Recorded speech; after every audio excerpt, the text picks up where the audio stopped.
क्या अगर हम भगवान के भरोसे रहें तो हमें सब कुछ मिल जाएगा? तो आज इस वीडियो में भगवान पर विश्वास किया कैसे जाता है इस बारे में डिस्कस करेंगे। एक चोर था, वो एक दिन चोरी करने गया महल में। उसे लगा कि वहां तो बहुत कुछ मिल जाएगा। एक आध चीज उठाई होगी, एक संतरी ने उसे देख लिया और जैसे ही देखा वैसे ही चिल्लाया, चोर चोर चोर चोर, पकड़ो पकड़ो। अब चोर ने जो चीज एक आध उठाई थी उसे जान बचाने के चक्कर में उसे वही दे दिया। उसे तो यही लगा कि पकड़ा गया तो सजा बहुत मिलेगी। अब भागा उसने, जितना तेज वो भाग सकता है चला गया वो आश्रम में। भागते भागते सैनिक जो पीछा कर रहा था वो बोला, चोर का आश्रम में क्या काम, आश्रम क्यों जाएगा?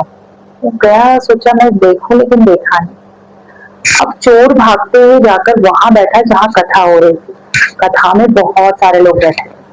कथा में वर्णन हो रहा था कृष्ण जी के बाल रूप का। सोने के कंगन पहने हैं, करधनी पहने हैं, मैल इतनी सुंदर है, बाल रूप जो है वो इतना मनमोहक है। अब ये कथा जो चल रही थी, अब ये चोर का दिमाग गया कि अच्छा, ये सोने का कंगन, सोने की माला, ये सब कुछ पहने है कृष्ण भगवान। हाँ, सोने की कंगन, सोने की माला, सोने की करदनी, पायल पहन रखी है, मतलब ये बालक बहुत अच्छे लगता है। उसका दिमाग देखो कैसे घुमा।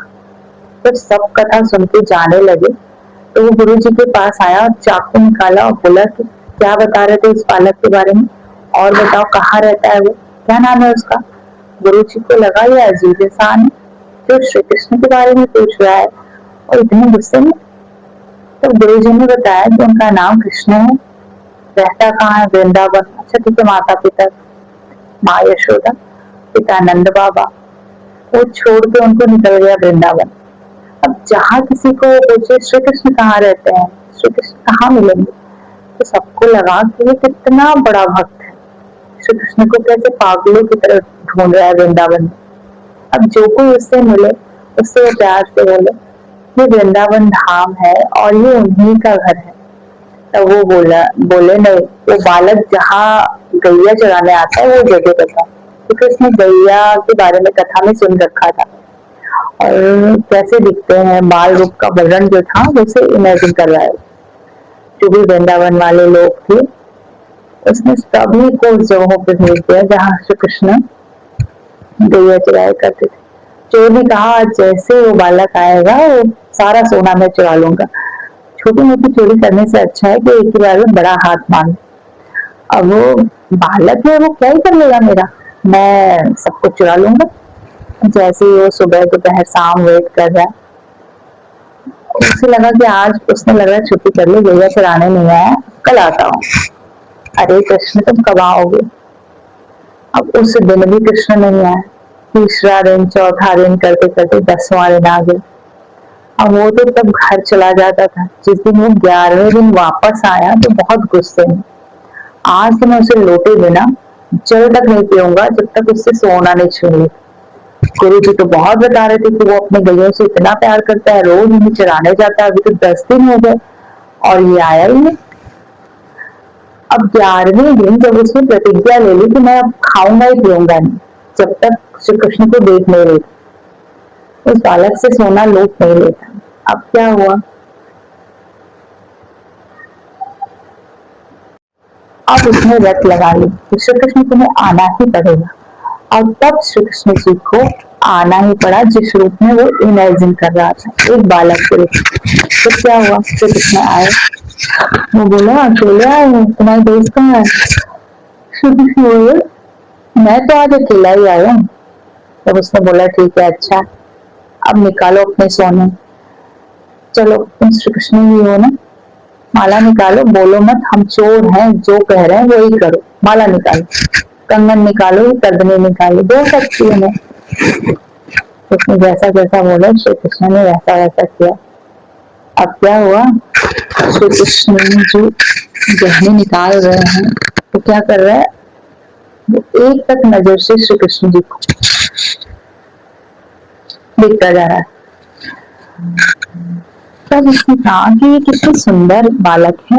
गुरु जी ने कथा में कहा था कि वो बहुत मनमोहक है, सच में बहुत मनमोहक है। तो बालक है तो बड़ा सुंदर। अब श्री कृष्ण जी जैसे सब कुछ उतार कर देने लगे, जैसे श्री कृष्ण जी ने ममता भरे हाथ से प्यार से उसको स्पर्श किया, उसके जो सारे पाप थे वो सारे धुल गए, सारे मिट गए, सब कुछ खत्म। उसे पता नहीं क्या एहसास हुआ, उसके सामने साक्षात भगवान आए। उसकी आंखों में इतने आंसू बह रहे हैं, तो गिर पड़ा और कदमों में और बोला कि तुम कोई साधारण बालक नहीं लगते, तुम कोई मायावी लग रहे। फिर उसे एहसास हुआ कि उसके सामने साक्षात भगवान ही खड़े हैं। फिर भगवान श्री कृष्ण से वैकुंठ धाम लेके गए। तो भगवान के ऊपर विश्वास करने की बहुत सारी स्टोरी है। हमने इस स्टोरी को इसलिए चूज किया, जाने या अनजाने, अगर आप भगवान का नाम लेते हो तो किसको बुला रहा था? कृष्ण भगवान को। भाई आप जहर खाना है, आप चाहे वो मन से खाओ चाहे वो बिना मन से खाओ। आग में हाथ डालो, चाहे वो गलती से हाथ गया हो चाहे आपने खुद डाला है, लेकिन आप जलोगे, जहर अपना असर दिखाएगा। तो ये है भगवान के नाम की महिमा। अगर आप जाने में ले लो चाहे अनजाने में ले लो, आपके बुरे कर्म कटेंगे, ये तय है।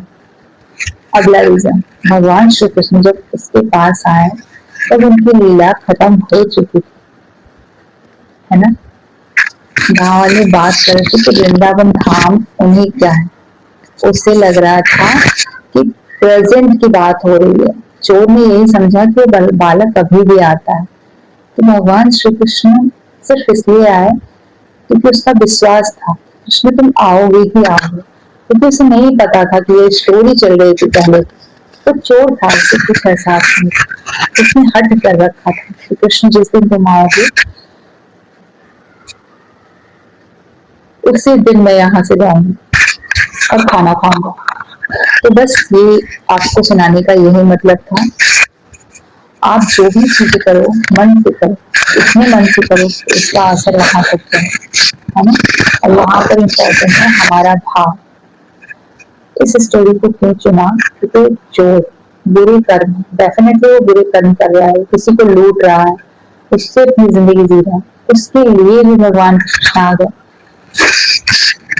उसने इतनी दृढ़ता के साथ, इतने विश्वास के साथ भगवान को मिला है, तो हम तो चोर से कहीं ऊपर है। चाहे हम जितने भी बुरे कर्म किए उससे तो बेटर है ना, गलती से किए हैं, है ना। आगे हम देखें तो प्रहलाद जी, जिनके अंदर ये विश्वास है कि भगवान है, भगवान है और हम सभी को देख रहे हैं, हम सभी के साथ है। जब उनके पिता ने सैनिकों को हुक्म दिया कि बहुत बड़े पहाड़ी से नीचे फेंक दो, 5 साल का बच्चा मर जाएगा, तो सैनिकों ने पूछा तुम्हें डर नहीं लगता? तब बच्चे ने क्या जवाब दिया प्रहलाद जी ने कि भगवान है, नहीं बचाया तो नहीं बचाया, कुछ भी कर सकते हैं। और जब हिरण्यकश्यप ने पूछा कि क्या इस खंबे में भी भगवान है, तब उन्होंने बड़ी दृढ़ता से कहा कि हर जगह है भगवान। जब 5 साल का बालक हमें ये सिखा रहा है कि हमारा विश्वास भगवान पर होना कैसा चाहिए, अटूट विश्वास, तो इससे भी आगे बढ़े तो द्रौपदी जी को जब पता चला कि पितामह भीष्म ने प्रतिज्ञा कर ली है पांडवों का वध कर, तब श्री कृष्ण के पास आए कि तुमने सुना पितामह भीष्म ने वचन ले लिया है हमारे पति को मारने के लिए। पितामह भीष्म जब अर्जुन के पास गए, क्या बोला श्री कृष्ण, तुम भी आकर सो जाओ, जब तुम मेरे साथ हो तो मुझे चिंता करने की कोई जरूरत नहीं है। अर्जुन ने ये सारी स्टोरी हमें ये सच्चाई बताती है कि भगवान पर भरोसा कैसे किया जाता है ना। मैं आपको अपनी लाइफ का एक्सपीरियंस बता रही हूँ कि मैंने जब जब महसूस किया है हे कृष्ण अब सब कुछ आपके है, आप आ जाओ, सब कुछ छोड़ दिया है मैंने। जब जब ऐसा नहीं भगवान साक्षात आपको आके खड़े होकर दिखेंगे, तो ना आप अगर अपने अंदर एक स्ट्रॉन्ग विल पावर रखते हो, तो मैंने ये महसूस किया कि मैं कर लूंगी, तो उन्होंने मुझे दिया। जब मुझे लगा कि सब कुछ छूट रहा है, सब खराब हो रहा है, बस मेरी शक्ति खत्म, मैं यहाँ से निकलना चाहती हूँ, भगवान ने मुझे बहुत ताकत दी। मैंने अपनी चीजें पलटते हुए देखी है। तो जब हमारे साथ हो सकता है तो सबके साथ हो सकता है। हम आपको उनके लिए स्पेशल हैं। भगवान आपसे बहुत प्यार करते हैं।